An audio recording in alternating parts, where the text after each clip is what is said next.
What's up yo teman-teman. Kita kembali lagi dalam pembahasan Swallowed Star di episode ke-199. Pada bagian sebelumnya kita sudah melihat Luo Feng yang menciptakan bawahan baru yang berasal dari beberapa ras berbeda. Dan Luo Feng juga menggunakan para bawahannya itu buat mengalahkan King Tianzhen yang pada akhirnya dijadikan sebagai salah satu bawahan yang bekerja untuknya. Luo Feng juga sempat diserang oleh sekelompok manusia yang pengen mencoba membunuhnya dan mengambil harta miliknya. Namun di tengah-tengah pertarungan muncul Seven Sword King, Raja Tujuh Pedang, sosok yang cukup terkenal di alam semesta karena sama-sama memiliki ketertarikan. Pada akhirnya keduanya pun setuju buat baku hantam. Lego.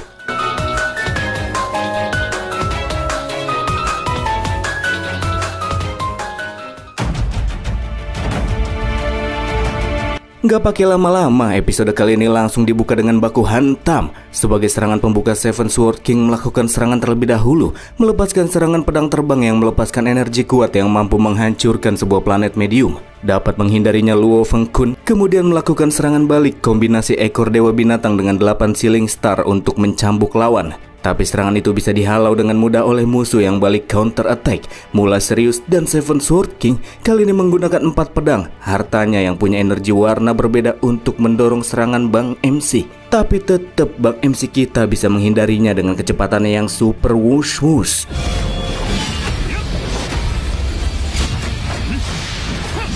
Serangan si Raja Tujuh Pedang yang meledak-ledak efeknya bisa sampai terlihat menyebar di planet domain kembar yang sangat luas. Taunting, Luo Feng ngomong kalau kecepatan pedang Raja Tujuh Pedang kayaknya mulai melambat deh. Jadi tambah serius, musuh nambahin lagi 1 pedang.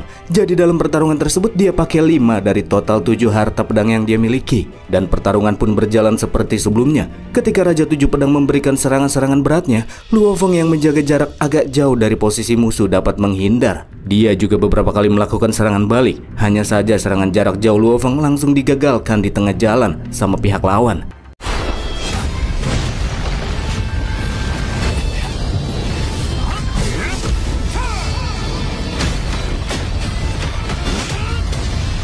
Bagi pejuang ras manusia yang menyaksikan duel tersebut sangat jelas jika kekuatan pedang Seven Sword King tak tertandingi dan benar-benar menekan Yang, aka Blood River King, yang gak bisa memberikan serangan balik. Namun kalau ngomong-ngomong soal kecepatan, Blood River King nampaknya sedikit lebih oke dari Seven Sword King. Makanya selama pertarungan berlangsung, Luo Feng selalu dapat menghindari setiap serangan yang datang sambil terus menjaga jaraknya. Pertarungan jarak jauh memang merupakan spesialisasi dari Luo Feng, dan inilah yang bikin Raja Tujuh Pedang dibuat kesulitan buat mendaratkan serangannya.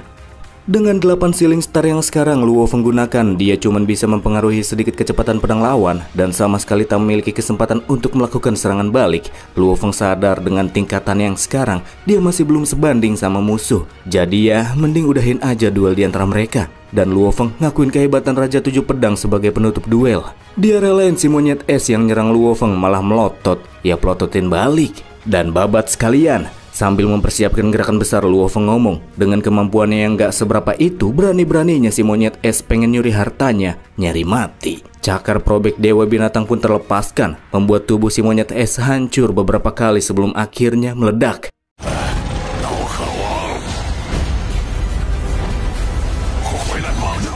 Raja Tujuh Pedang memuji kecepatan Luo Feng yang luar biasa dan kekuatannya yang juga hebat. Walaupun belum setara sama dia, tapi itu dapat memaksanya menggunakan 5 pedang harta. Menurutnya Blood River King itu memiliki kelayakan sebagai pejuang ras manusia yang handal. Abis ngomong begitu dia pun langsung cabut dari TKP. Sedangkan untuk kelompok ras manusia yang sempat pengen ngeroyok Luo Feng tapi nggak jadi, dan setelah mereka mendengar Raja Tujuh Pedang yang mengakui kekuatan sang Blood River King, pada akhirnya mereka pun pada ikut cabut. Nggak lagi-lagi cari gara-gara sama Bang MC.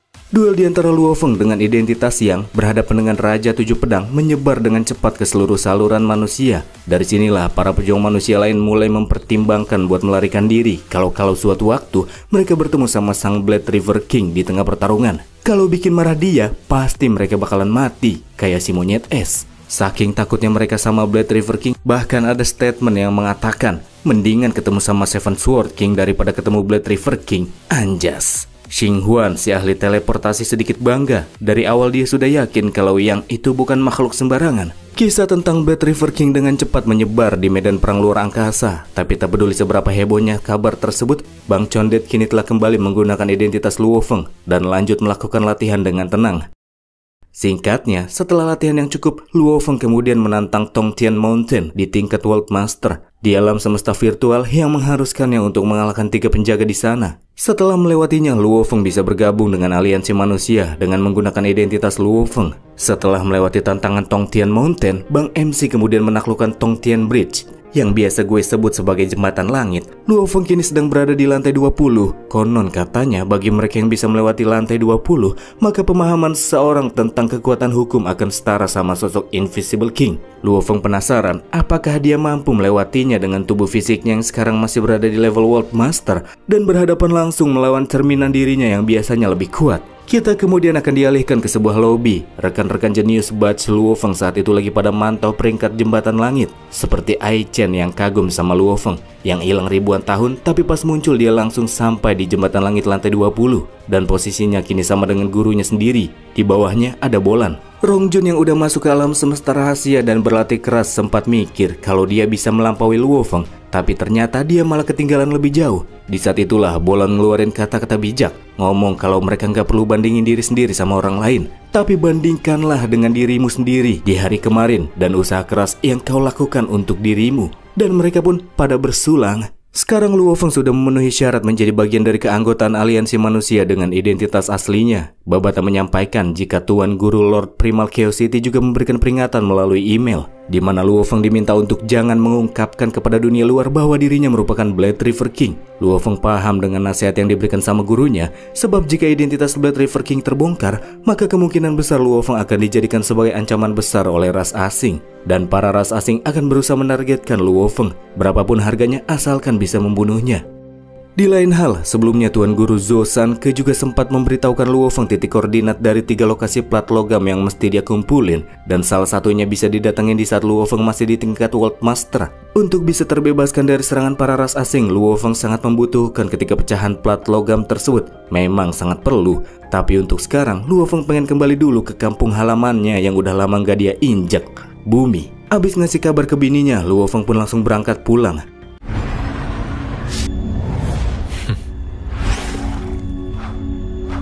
Setelah sampai di sana dan baru pengen masuk ke bumi, Babata ngasih laporan terdapat beberapa kapal imigrasi yang mendekat, berkomunikasi dan ngomong kalau Luo Feng yang dianggap sebagai pendatang malah disuruh tunjukin identitasnya. Sangat aneh menurut Tianzhen, bagaimana bisa mereka sama sekali nggak kenal sama Lord Luo Feng penguasa bumi? Nggak beres ini. Luo Feng juga membuka panggilan dari anaknya yang ngasih lihat kalau para imigran asing yang masuk ke bumi telah bertindak sewenang-wenang. Mereka pada ngeganggu kehidupan warga lokal. Bahkan ketika terakhir datang ke bumi saja, Luo Hai sempat ditahan setengah hari dengan alasan pemeriksaan identitas. Sangat jelas jika itu merupakan tindakan pengintimidasian yang diperbuat oleh pihak kantor imigrasi. Udah pada gila-gila mereka. Udah mah para pendatang bikin rusuh di wilayahnya, sampai-sampai berani nahan anak sang penguasa. Jelas bikin Luo Feng emosi. Keluar dari pesawatnya, Luo Feng tanya siapa yang udah nyuruh mereka berani bertindak kepadanya. Dengan kekuatan mentalnya, Luo Feng menunjukkan jika pesawatnya saat itu lagi dikelilingin sama beberapa pesawat kantor imigrasi. Salah satu dari mereka, botak avatar, nunjukin diri, berkata jika kontrol pertahanan bumi sudah lama diambil alih oleh kantor pusat imigrasi. Padahal Luo Feng mengingat dengan jelas jika di awal kontrak dengan pihak alam semesta virtual terkait dengan masalah ini, penduduk bumi itu memiliki setengah hak untuk mengontrol. Tapi siapa sangka dalam 6.000 tahun tanpa kehadirannya, kekuasaan Luo Feng terhadap bumi sudah tergerus. Mesti dikasih paham memang. Luo Feng nekuk-nekuk pesawat yang mengelilinginya sampai akhirnya diledakkan. Giliran udah dikasih paham, si NPC yang ngeri langsung kenal sama Lord Luo Feng, padahal sebelumnya pura-pura nggak kenal. Dan spesial buat botak avatar NPC tersebut, lehernya Luo Feng cokot sampai bunyi krek, terus dia lempar sampai ke bawah permukaan. Di wilayah daratan bumi, di sana kita akan melihat para imigran asing lagi pada bertindak seenak jidatnya, menginjak-injak warga lokal di wilayah yang seharusnya nggak boleh mereka masuki. Di tengah-tengah kerusuhan tersebut, para pelaku kerusuhan langsung pada terdiam ketika melihat botak avatar yang udah jadi mayat jatuh dari atas. Di saat itu pula mereka mulai merasakan leher tercekik, dan sebagian dari mereka sampai ada yang terjatuh tersungkur karena tekanan kuat yang dilepaskan oleh Bang Condet yang telah hadir sebagai penyelamat. Gara-gara Luo Feng sudah terlalu lama meninggalkan bumi, para imigran kini bisa dengan bebas memasuki teritorial wilayah daratan yang menjadi tempat tinggal penduduk asli bumi. Dan karena sudah menjadi benalu, Luo Feng yang telah kembali akan mengambil tindakan terhadap mereka. Orang-orang rusuh itu langsung Luo Feng ledakin. Di sana juga ada banyak drone-drone terbang milik kantor imigrasi. Jadi Luo Feng yakin jika para petinggi di kantor pusat imigrasi yang berjaga di bumi pasti lagi nontonin perbuatan Luo Feng barusan. Luo Feng ngingetin kalau wilayah kedaulatan yang dimiliki oleh mereka itu terbatas pada wilayah laut saja, tidak termasuk dengan daratan. Jika berani menginjakan kaki di daratan, maka terima saja konsekuensi yang akan diberikan langsung sang penguasa bumi. Di saat itu pula Luo Feng ledakin drone-drone di sana sebagai ancaman. Sementara itu di kantor imigrasi yang ada di laut, kita akan diperlihatkan dengan Raja Jili, salah satu manajer imigrasi yang marah-marah, ngerasa kalau Luo Feng itu terlalu arogan dan tidak menghormati kantor pusat imigrasinya. Alien ngacangan ini bener-bener kagak ngaca kalau dia duluan yang melanggar aturan. Manajer lainnya, Raja Feng Chen, berkata jika Luo Feng merupakan murid langsung dari Lord Primal Chaos City. Dulu ketika hidup dan mati Luo Feng masih belum ada kejelasan, mereka memang bisa bertindak sesuka hati. Tapi karena dia telah kembali, maka mereka mesti berhati-hati. Padahal udah dikasih peringatan sama rekannya, tapi si Raja Jilih masih aja batu. Dia ngerasa kalau Luo Feng itu nggak bisa nantangin mereka, mengingat jika orang-orang yang bermigrasi ke bumi itu sebagian besar merupakan elit dari 5 kekuatan besar umat manusia, yang diantaranya bahkan ada juga keturunan dari keluarga Universe Master. Jadi meskipun Luo Feng itu kuat, tetap saja dia tidak akan bisa menggoyahkan fondasi yang dibangun oleh kantor imigrasi. Tapi pas ngomong kayak gitu, tahu-tahu muncul getaran besar yang bikin sosok Immortal King seperti Jili merasa ngeri. Dan itu berasal dari rumput pelahap bintang yang menyebar di sekitar area perbatasan antara laut dan daratan.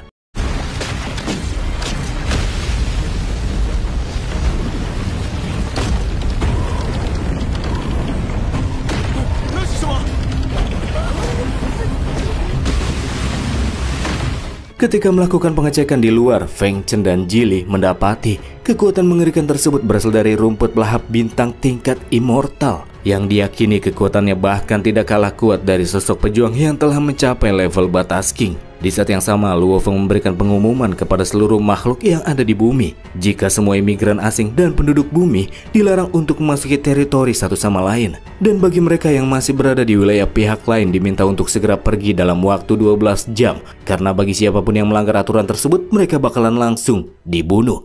Kata-kata diplomatis Luo Feng memang seakan dia ingin membatasi kedua belah pihak, tapi sebenarnya itu hanya tertuju kepada para imigran saja. Raja Jili sangat menyadari hal itu. Tapi tetap dia ngerasa kalau Luo Feng itu cuma sekedar menggertak saja, sebab dia masih tidak memiliki wewenang untuk membatasi kantor pusat imigrasi. Feng Chen kemudian ngasih tahu, Luo Feng memang gak punya hak, tapi berbeda sama gurunya, Lord Kota Kekacauan, yang baru saja memberikan sebuah edaran aturan baru. Berisikan bagi setiap warga bumi ataupun para imigran yang berani memasuki area yang bukan menjadi wilayah mereka, maka mereka akan langsung dibunuh. Jili terlihat sangat emosi. Namun Feng Chen lagi-lagi mengingatkan jika Jili sekarang tidak bisa berbuat apa-apa lagi. Karena masih nggak percaya Luo Feng bakalan bertindak berani terhadapnya, Jili pun bergerak mendekatkan diri ke arah perbatasan yang kini telah dijaga oleh rumput pelahap bintang. Di sana dia sama Feng Chen ngeliat ada beberapa orang pelanggar yang lagi digampar-gamparin sama tanaman raksasa tersebut, sebelum akhirnya Luo Feng muncul dan mengatakan jika mereka nggak boleh sampai melewati batasan dari batas yang telah ditentukan.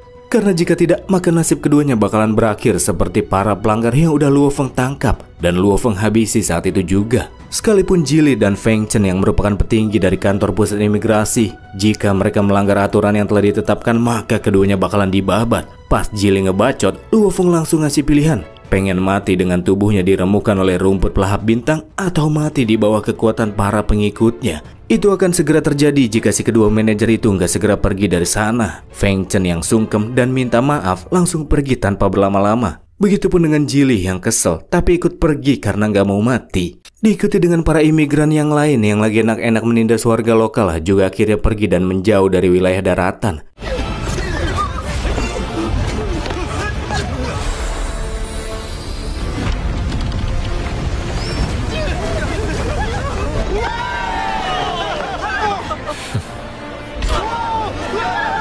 Setelah situasi diamankan, Luo Feng dan keluarga pun pesta-pesta merayakan kembalinya Luo Feng ke bumi. Setelah menghabiskan waktu dengan rekan-rekan dan keluarganya, Luo Feng berangkat lagi keluar. Sekarang dia bisa pergi dengan tenang. Para imigran asing tidak akan berani lagi menyerang wilayah penduduk bumi yang dijaga sama rumput lahap bintang. Luo Feng kini menjelajahi alam semesta dengan menggunakan kapal biologis yang terdapat di dalam menara bintang. Kapal tersebut dapat menyembunyikan keberadaan di tingkatan yang lebih kuat. Kecepatan maksimalnya sendiri bisa mencapai 80 kali kecepatan cahaya. Jadi dengan kendaraan tersebut, Luo Feng bisa mempersingkat waktunya dan membuatnya bisa lebih cepat mencapai lokasi pecahan plat logam.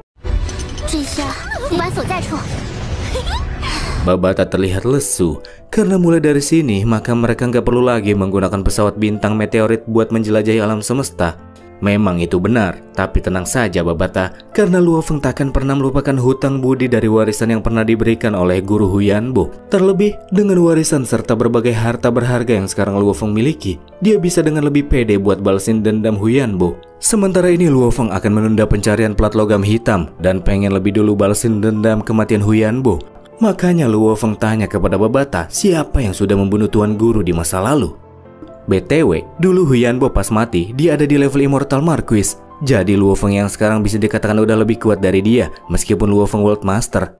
Selanjutnya kita akan beralih ke sebuah planet bintang Devil Hand. Di sebuah istana, kita akan diperlihatkan dengan sang penguasa, King Devil Hand, Suo Lupu, sosok Immortal King tingkat rendah yang lagi menyiksa para penyintas yang seharusnya mati dalam ujian Blood Demon. Dia sangat menikmati suara rintihan para penyintas yang mendapatkan siksaan dari dirinya, meminta mereka untuk berteriak dengan lebih keras lagi, meskipun pada akhirnya tetap dibunuh juga.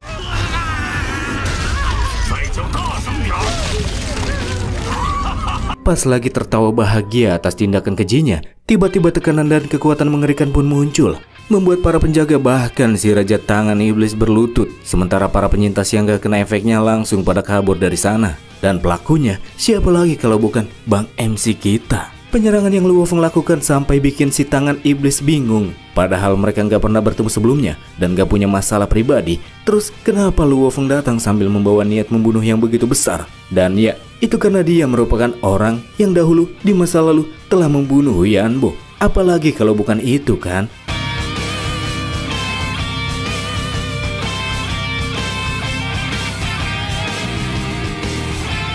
Dan Swallow Star episode 199 pun selesai. Terima kasih buat kalian yang udah stay sampai sekarang di channel nggak seberapa ini teman-teman. Dan sampai ketemu lagi di konten selanjutnya. Bye.